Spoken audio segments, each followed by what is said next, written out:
Behavioural finance एक ऐसा topic है जिसके बारे में बहुत सारे लोग बात नहीं करते हैं और इसके बारे में बहुत सारी चर्चाएं भी नहीं होती हैं।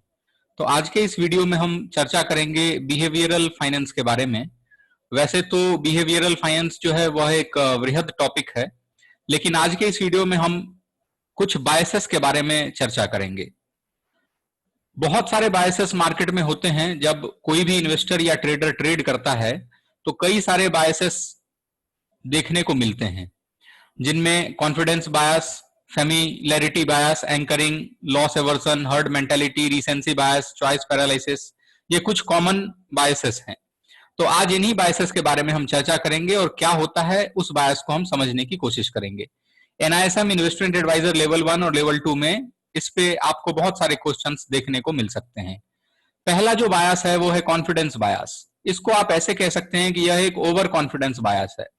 कई बार 2-3 ट्रेड करने के बाद में इन्वेस्टर या ट्रेडर को ऐसा लगने लग जाता है कि वह मार्केट को आसानी से बीट कर सकता है। यानी उसे ऐसा लगता है कि मार्केट को बीट करना काफी आसान है, जितना रिटर्न मार्केट दे रहा है उससे ज्यादा रिटर्न वह आसानी से निकाल सकता है। और ऐसा जब वह सोचने लग जाता है तो कई बार वह अपने आप को गलत साबित होने ही नहीं देना चाहता। तो इस तरीके के जो बायस होते हैं उनको हम कॉन्फिडेंस बायस कहते हैं। दूसरा जो बायस है वो है फेमिलियरिटी बायस। इसमें जनरली आपको ऐसा होता है कि कई बार इन्वेस्टर या ट्रेडर जो हैं वो किसी एक एसेट क्लास को लेकर के कंफर्टेबल होते हैं। जैसे कोई भी इन्वेस्टर अगर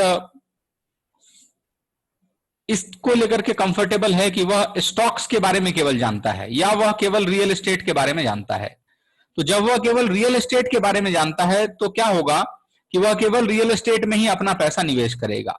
और जब वह केवल रियल एस्टेट में अपना पैसा निवेश करेगा तो उसका पोर्टफोलियो क्या हो जाएगा कि काफी कंसंट्रेटेड हो जाएगा।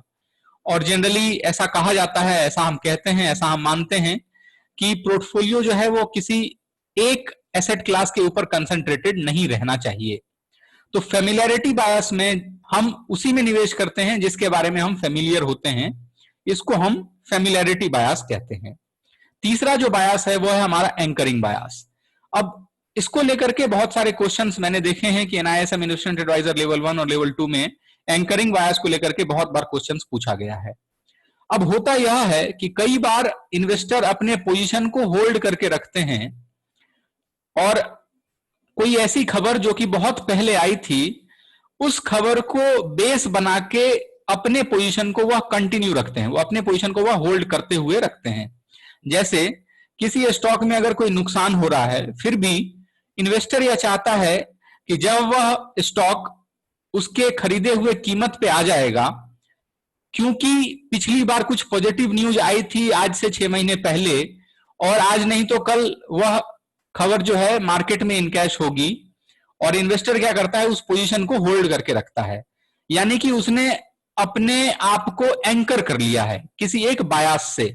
यानी जो इन्वेस्टर जो कि किसी एक स्टॉक को होल्ड करके रखा है उसका न्यूज अभी रेलिवेंट नहीं है अब मार्केट में, लेकिन फिर भी वो इंफॉर्मेशन को उसने एंकर करके रखा हुआ है। तो इस तरीके का जो बायस होता है उसको हम एंकरिंग बायस कहते हैं। इसके बाद जो है वह है लॉस एवर्सन। अब लॉस एवर्सन का मतलब यह है कि जो इन्वेस्टर या ट्रेडर होते हैं उनको प्रॉफिट से इतनी ज्यादा खुशी नहीं होती जितना ज्यादा उनको दुख नुकसान से होता है। तो ऐसा कई बार स्टडी में भी पाया गया है कि लॉस जो है वह दोगुना इंपैक्ट करता है इन्वेस्टर के माइंडसेट पे, ट्रेडर के माइंडसेट पे, रेदर की प्रॉफिट आपको इंपैक्ट करेगा। तो कई बार ऐसा होता है कि कोई इंफॉर्मेशन मिलती भी है तो इन्वेस्टर क्या होता है कि वह पोजीशन नहीं लेता मार्केट में, वह पोजीशन नहीं बनाना चाहता है, उसे नुकसान होने का डर रहता है। या फिर किसी ऐसे खबर पे उसने ट्रेड किया था जो कि पॉजिटिव खबर थी और उस पॉजिटिव खबर के बाद उसको नुकसान हो गया, तो जब उसको नुकसान हो गया तो वह अगली बार जब वो खबर आएगी पॉजिटिव तो फिर वह दोबारा पोजीशन अपना नहीं बनाने की कोशिश करेगा कि मार्केट में वो दोबारा अपना नया पोजीशन क्रिएट ना करे। तो इस तरीके के जो बायसेस होते हैं जो कि माइंडसेट में होता है कि मुझे फिर से नुकसान हो जाएगा, मैं अगर ट्रेड करूंगा तो मुझे फिर से नुकसान हो जाएगा, मैं अगर इन्वेस्ट करूंगा तो मुझे फिर से नुकसान हो जाएगा, इस तरीके का जो बायस है उसे हम लॉस एवर्सन बायस कहते हैं। अगला जो बायस है जिसके बारे में बहुत सारे लोग फेमिलियर होंगे और बहुत सारे लोग जानते भी हैं, हर्ड मेंटेलिटी।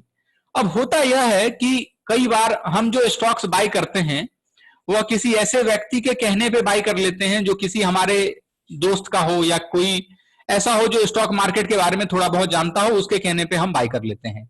या फिर मेरे दोस्त ने अगर किसी शेयर को बाय किया तो मैं भी उस शेयर को बाय कर लूंगा।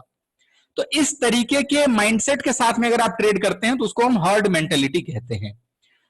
कई बार जो भी इन्वेस्टर होता है, जो भी निवेशक होता है, जो भी ट्रेडर होता है, उसको ऐसा लगता है कि मेरे पास में इंफॉर्मेशन कम है, कोई दूसरा जो व्यक्ति है उसके पास में इंफॉर्मेशन ज्यादा है, और इस कारण से वह क्या करता है, दूसरे के कहने पे पोजीशन अपनी क्रिएट करता है।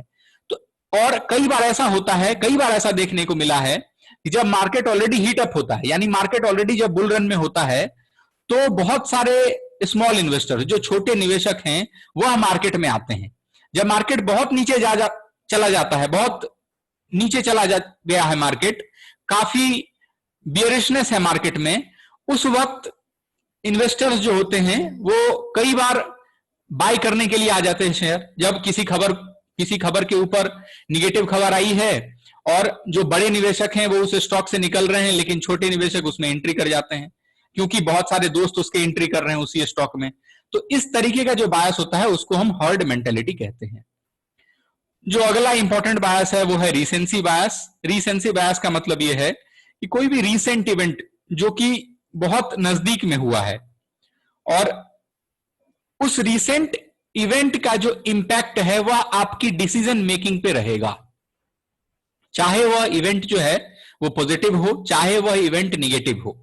जैसे अगर हम करंट सिचुएशन लेते हैं तो कोरोना वायरस को लेकर के बहुत सारे कंपनियों ने दवाइयां बनाने का ऐलान किया। अब अगर आप देखेंगे तो ग्लेनमार्क फार्मा एक ऐसा स्टॉक था जिसने एक दवा क्रिएट की, और जिस दिन यह खबर मार्केट में आई तो उस स्टॉक में काफी लंबी रैली आपको देखने को मिली। लेकिन अब यह खबर जो है यह पॉजिटिव है, लेकिन इस खबर के आने के बाद क्या हुआ कि मार्केट अगले दिन से करेक्ट होना स्टार्ट हो गया। तो जिसने भी इस पॉजिटिव खबर पे उस दिन बाय किया, जो हाई प्राइसेस पे बाय किए जिन लोगों ने, उनका क्या हुआ कि पोजीशन स्टक हो गया।